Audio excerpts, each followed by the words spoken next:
পাহাড়ের মাঝখানে পালমপুর গ্রাম ছিল। সেই পুরো গ্রামে সব জায়গাতে সবুজ সবুজ জমিন দেখতে পাওয়া যেত। দূর দূর থেকে যাত্রীরা পালমপুরের এই সবুজ পরিবেশ আর ক্ষেতের মধ্যে রং বেরঙের ক্ষেত দেখার জন্য আসা যাওয়া করত। একদিন অন্য গ্রামের এক ব্যক্তি ভীষ্মা নিজের বন্ধু মোহনকে বলে ওঠে, মোহন, অনেকদিন হয়ে গেছে তাই না? আমরা দুজন কোথাও ঘুরতে যাইনি। আমি তো শুনেছি আমাদের গ্রামের কাছাকাছি পালনপুর গ্রামে খুব সুন্দর গ্রিনারি আছে রে। আমরা বরং ওখানেই ঘুরতে যাই, কি বল? আরে আমার মুখের কথা কেড়ে নিয়েছিস তুই। আচ্ছা ঠিক আছে, তোর মোটর বাইকে করে আমরা ওই গ্রামে ঘুরে আসি। চ চ চ চ চ।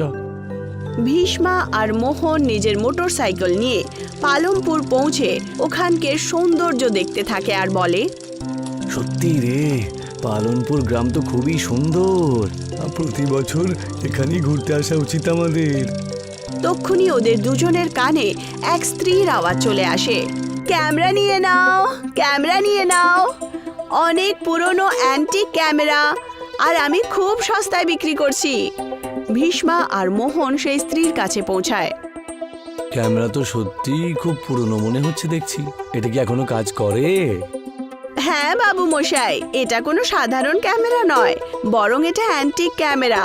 শহরে যদি কিনতে যাও তাহলে কম পক্ষে 2 লাখ টাকায় পাবে। আর তুমি এই ক্যামেরাটা আমাদের কত দামে দেবে? আমি এই ক্যামেরা আপনাদেরকে 10,000 টাকায় বিক্রি করব, কারণ আপনারা আমার গ্রামে ঘুরতে এসেছেন, আর আমরা যাদের ঘুরতে আসে তাদের থেকে বেশি টাকা নিই না। ভীষ্মার সঙ্গে সঙ্গে নিজের পকেট থেকে 10,000 টাকা বার করে সেই স্ত্রীর হাতে রেখে দেয়। সেই স্ত্রী খুশি হয়ে সোজা নিজের বাড়ি চলে যায়। বাড়িতে তার বর সুখদেব তার জন্যই অপেক্ষা করছিল। আজ কত পয়সা দিয়ে লোককে ঠকালে তুমি চিত্রা? আজ পুরো 10,000 টাকার চুনো লাগিয়েছি আমি। সেটা কিভাবে? তুমি একটা ভাঙাড়ের দোকান থেকে খারাপ ক্যামেরা এনেছিলে না, সেটাই আমি 10,000 টাকায় বিক্রি করেছি। তোমার বুদ্ধির কিন্তু সত্যি জবাব নেই। এইভাবেই শুধু গ্রামের লোকজন ঘুরতে আসুক, আর আমরা দুজন স্বামী স্ত্রী ওদেরকে লুট করব।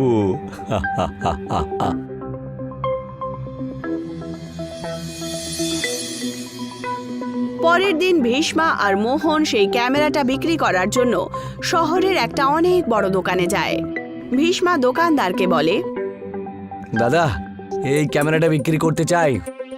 দোকানদার ক্যামেরা দেখে মন দিয়ে ওদের দুজনের দিকে দেখে আর বলে, তা কত টাকায় বিক্রি করতে চাও? এই ক্যামেরাটা আমি 10,000 টাকা দিয়ে কিনেছিলাম। আমি এটা আপনাকে 20,000 টাকাতেই দিয়ে দেব, কারণ বাজারের দাম তো 2 লক্ষ টাকা। দোকানদার রাগের চোটে ওদের দুজনের দিকে তাকিয়ে বলে, হয় তোমরা দুজন সত্যি খুব একবারে বোকা, না আমাকে বোকান ভাবছো? কি বলতে চাইছেন আপনি?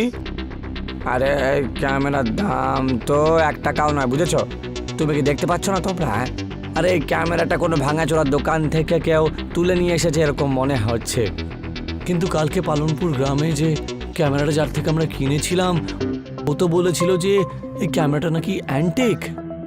ভীষ্মার কথা শুনে দোকানদার বলে ওঠে, আরে যাও যাও এখান থেকে যাও, আমার সময় বেস্ট করো না তো। ভীষ্মা আর মোহন দোকান থেকে মুখ উদাস করে বাইরে বেরিয়ে আসে। মোহন ভীষ্মাকে বলে, চিন্তা করিস না ভীষ্মা, পালনপুর গ্রামের প্রধানের কাছে গিয়ে নালিশ করব। ওরা দুজন পালমপুর গ্রামে চলে যায় আর ওখানকার প্রধানের কাছে সমস্ত ঘটনা বলে দেয়।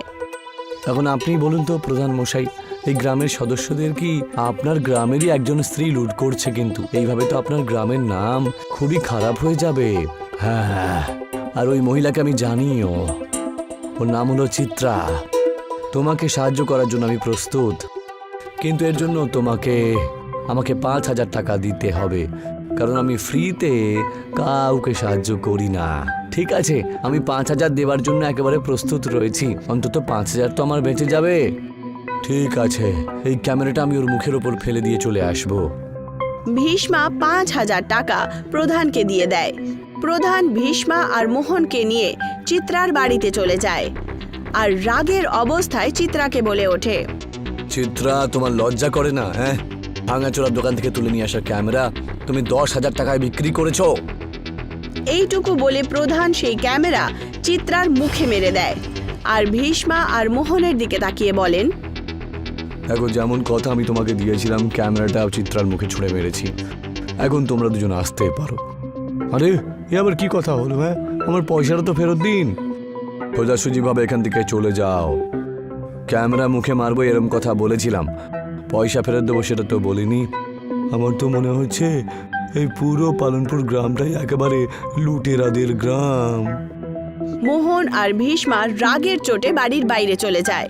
ওরা দুজন নিজের মোটর সাইকেলে পালমপুরের গ্রাম থেকে বাইরে বেরিয়ে আসে আর একটা গাছের তলায় রাগের চোটে কথা বলতে শুরু করে। তোর কথা শুনে আমি একেবারে ফেঁসে গেলাম মোহন। পুরো 15,000 টাকার লোকসান হয়ে গেল আমার। পুলিশে আমি রিপোর্ট করব এটা গিয়ে। আরে আমি কি করে জানবো যে পুরো গ্রামবাসীরা একেবারে লুটেরাই হবে? বল আমাকে। আরে আমি তো ভাবতাম যে যেমন ওখানে সুন্দর জীবন অরণ্য রয়েছে, ওখানকার লোকজনের বাড়ি মনও সুন্দর হবে। আর বন্ধুরা, পুলিশে কমপ্লেন করে কোনো লাভ হবে না। তুই দেখলি না, ওখানকার প্রধানও গ্রামবাসীদের সাথে মিলে রয়েছে। তক্ষুনি ওই গাছের পেছন থেকে হঠাৎ করে একজন সুন্দর যুবক বেরিয়ে আসে আর তাদের সামনে এসে দাঁড়িয়ে পড়ে। কে তোমরা দুজন? তোমাদের দুজনের কথা আমি অনেকক্ষণ ধরেই শুনছিলাম। তোমরা পালনপুর গ্রামের ব্যাপারে কথা তো বলছো না? হ্যাঁ দাদা, পালনপুর গ্রামের ব্যাপারেই তো বলছি। ওখানে ঘুরতে গিয়েছিলাম, 15,000 টাকার ঠকিয়ে নিয়েছে আমাদের কেউ। তার উপর পালনপুর গ্রামের প্রধানও অনেক বড় ঠকবাজ।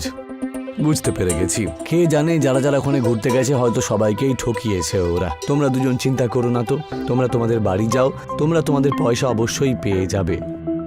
এমনভাবে বলছো যেন তুমি কোনো পুলিশের লোক। না না, আমি পুলিশের লোক অবশ্যই নই, কিন্তু মিথ্যে কথাও বলছি না। ওখানকার প্রধান তোমাদের পয়সা ফেরত দেওয়ার জন্য নিজে থেকে তোমাদের কাছে আসবে। মোহন আর ভীষ্মা ওখান থেকে চলে যায়।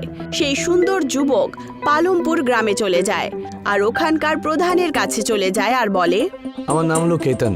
কিছুক্ষণ আগে আমি দুজন নবযুবককে দেখতে পাই। ওরা বলছিল পালনপুর গ্রামের লোকেরা 15,000 টাকা ঠকিয়েছে ওদেরকে, বুঝলেন তো? এমনভাবে তুমি ঠকবাজ বলছো, পালনপুর গ্রামে তাকে এটাকে ব্যবসা বলে। যাও যাও, গিয়ে নিজের কাজ করো। প্রধান মশাই, আপনি গ্রামের প্রধান, আশেপাশের গ্রাম সুখ শান্তিতে ভালো রয়েছে। শুধু আপনাদের এই গ্রামই ভালো বর্ষা আর ভালো গাছ জল রয়েছে। তাও লোকেদের সাথে আপনি লোকেকে ঠকান কেন? ঈশ্বর যদি আপনাদের থেকে এসব কেড়ে নেয় তখন এসব কি করবেন আপনি? আপনাদের গ্রামে কি তখন কেউ ঘুরতে আসবে? এই গ্রামে যদি বন্যাও চলে আসে না, তাও আমাদের কিচ্ছু যায় আসে না, বুঝেছো?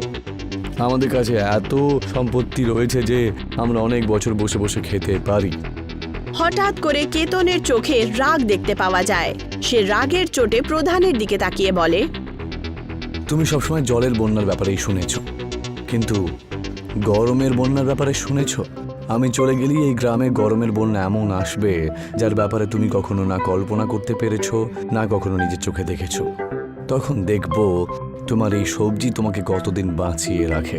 মনে রেখো, আমাদের ভালো মানুষ আর মনুষ্যত্বই কিন্তু বাঁচিয়ে রাখে। এইটুকু বলে কেতন রাগের চোটে গ্রামের সীমানার বাইরে চলে আসে। গ্রামের সীমানা থেকে বেরোনোর পরই হঠাৎ করে আকাশ থেকে ভয়ঙ্কর ধুলোর ঝড় শুরু হয়ে যায় আর দেখতে দেখতে এই গ্রামের ওপরে প্রচণ্ড গরম পড়ে যায়। সুখদেব ঘামে চান করার পর প্রধানের কাছে আসে আর বলে, এইসব কি হচ্ছে প্রধান মশাই? এমন মনে হচ্ছে জানো আকাশ থেকে গরমের বন্যা চলে এসেছে। সমস্ত সবুজ অরণ্য শুকিয়ে গেছে আর গ্রামের একটা সবসময় ধুলোর ঝর্ণা দেখা দিচ্ছে, যেখানে অসহ্যকর গরম একেবারে। কিছুদিনের মধ্যেই পালমপুরের সবুজ সবুজ রং সব শুকিয়ে যায়। পালমপুর গ্রামের নদী আকাশ থেকে পড়ে যাওয়া গরমের কারণে শুকিয়ে যায়। পালমপুরের লোকেদের সব চাষবাস গরমের কারণে সব খারাপ হয়ে যায়। প্রধান চিন্তিত অবস্থায় নিজের গ্রামের অসহনীয় অবস্থা দেখছিল। খুনি গ্রামের এক ব্যক্তি এসে ওনাকে বলে ওঠে, প্রধান মশাই, আমার তো মনে হচ্ছে আমাদের কুকর্মের ফল এগুলো।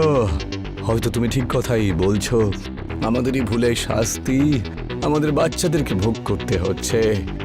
প্রধান মশাই, আমাদের গ্রামে পরিষ্কার জল পর্যন্ত নেই, বাচ্চারা না খেয়ে মরে যাচ্ছে যে। তুমি অন্য গ্রামে গিয়ে সাহায্য কেন চাইছো না? আমিও তোমার সাথে সাহায্য চাওয়ার জন্য অবশ্যই যাব। আরে অন্য গ্রামবাসীরা তো আমাদের সবাইকে সাহায্য করবে না বলে দিয়েছে। ওরা সবাই বলে যে পালমপুরের গ্রামের লোকজন সবাইকে অনেক লুট করেছে। ওরা তো এটাও বলতে চায় যে আমাদের সাথে এমন হওয়াই উচিত। এটা শুনে হঠাৎ করে প্রধানের মাথায় কেতন যা যা বলে গেছিল সব চলে। জীবিত তারাই থাকে যার মনের মধ্যে মনুষ্যত্ব থাকে। প্রধান হঠাৎ করে চিৎকার করে সেই ব্যক্তিকে বলেন, আমি বুঝতে পেরে গেছি, ও কোনো সাধারণ যুবক ছিল না, বরং কোনো দৈব বা কোনো চমৎকারী যুবক ছিল। যাও, গ্রামের সবার কাছে গিয়ে ঘোষণা করে দাও যে আমি সবার সাথে কোনো কথা বলতে চাই। কিছুক্ষণের মধ্যেই সমস্ত গ্রামবাসীরা গ্রামের চাপালে একত্রিত হয়। প্রধান ওদের সবাইকে বলে ওঠেন, কারণ একটা কথা আমি অবশ্যই বুঝতে পেরে গেছি যে বেঁচে থাকার জন্য পরিষ্কার জল, সবুজ অরণ্য আর অন্নের প্রয়োজন অবশ্যই রয়েছে। ধন আমাদের পেট ভরতে পারে না। সমস্ত গ্রামবাসীরা প্রধানের কথায় সহমতি জানায়। অনেক দিন পর প্রধান, চিত্রা আর সুখদেব কথা বলতে বলতে মোহন আর ভীষ্মার বাড়িতে পৌঁছে যান। ভীষ্মাকে টাকা দিয়ে দেন আর বলেন, এই নাও তোমার 15,000 টাকা। পালমপুর গ্রামের তরফ থেকে আমি তোমার কাছে ক্ষমা চাইছি। এবার আমরা বুঝতে পেরে গেছি যে আসল সম্পত্তি তো আমাদের গ্রামেই ছিল, আর আমরা কাগজের টুকরোটাকেই সবকিছু মনে করেছিলাম। এইটুকু বলে প্রধান, সুখদেব আর চিত্রা ওখান থেকে চলে যান। ওরা তিনজন কিছু দূরই এগিয়েছিল, তক্ষুনি কেতন হাসতে হাসতে ওদের সামনে দাঁড়িয়ে পড়ে। তাহলে এখন তোমাদের গ্রামের পরিবেশ কেমন প্রধান মশাই? আমায় ক্ষমা করে দাও কেতন, আমরা সব কিছু বুঝতে পেরে গেছি। এইটুকু বলে কেতনের রূপ হঠাৎ করে একজন সাধু বাবায় পরিবর্তিত হয়। আমি অনেক দিন ধরে পালমপুর গ্রামের লোকজনের নালিশ শুনছিলাম। যখন জল মাথার উপরে উঠে গেল তখন তোমাদের গ্রামকে আমি অভিশাপ দিই। আর অভিশাপ তো এটাই ছিল যে তোমাদের মনের মধ্যে মনুষ্যত্ব জেগে উঠুক, সেটা এখন তোমাদের চোখে দেখতে পাচ্ছি আমি। এবার তোমাদের গ্রামে পা রাখলে পরেই সব কিছু ঠিক হয়ে যাবে, কারণ তোমাদের সবার মন এখন পুরোপুরি পরিষ্কার হয়ে গেছে। এইটুকু বলে সেই সাধু ওখান থেকে উধাও হয়ে যান। প্রধান, চিত্রা আর সুখদেব যেই মাত্র নিজের গ্রামের সীমানায় পৌঁছান, হঠাৎ করে সবকিছু সবুজে ভরে ওঠে।